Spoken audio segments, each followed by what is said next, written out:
High! তো আজকে আমি তোমাদের সাথে শেয়ার করব খুব চটজলদি একটা স্কিন কেয়ার রেমেডি, যেটা কিন্তু খুব সহজেই হয়ে যায়। প্রথমে নিয়েছিলাম স্যান্ডেলউড পাউডার, আর তারপরে নিয়েছিলাম রোজ ওয়াটার। সবটাই তোমরা তোমাদের পরিমাণ মতো নিতে পারো। আমি আমার পরিমাণ মতো নিয়েছি।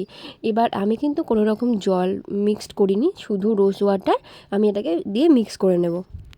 আর মিক্সড করতে করতে এটার গন্ধটা আমার এতটা ভালো লাগে যে কি বলবো। আমি তো একটু মাঝে মাঝে নাকের কাছে নিয়ে গন্ধটা নিই, কারণ আমার খুবই ভালো লাগে। আমি তো রেমেডিটা ইউজ করার আগে মুখটা ফেস ওয়াশ দিয়ে ধুয়েছিলাম, আর কোনো কিছু ইউজ করিনি তারপর।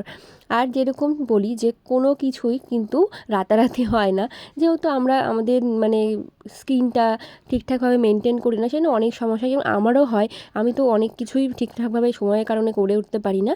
তো আমি রেমেডিটা ইউজ করে 5 মিনিটের মতো মুখটাকে রাখবো একটু শুকিয়ে যাওয়ার জন্য, তারপরে প্লেন জল দিয়ে মুখটা কিন্তু ধুয়ে নেব। তো তোমরা বুঝতে পারছো কিনা জানি না, আমি তো অনেকটাই বুঝতে পারছি আমার স্কিনটা অনেকটাই খুব তাড়াতাড়ি গ্লো করলো। তো যাই হোক, এটা কিন্তু তোমরা মাঝে মাঝে ইউজ করতে পারো। আশা করছি তোমাদের খুব ভালো রেজাল্ট পাবে তোমরা।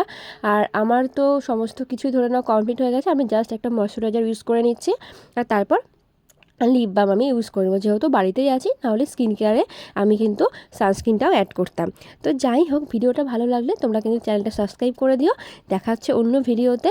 আর হ্যাঁ, আমি কিন্তু সত্যিই কোনো রকম কোনো ফাউন্ডেশন বা কিছু ইউজ করিনি, জাস্ট ময়শ্চারাইজারটা ইউজ করেছিলাম। টাটা, দেখা হচ্ছে অন্য ভিডিওতে।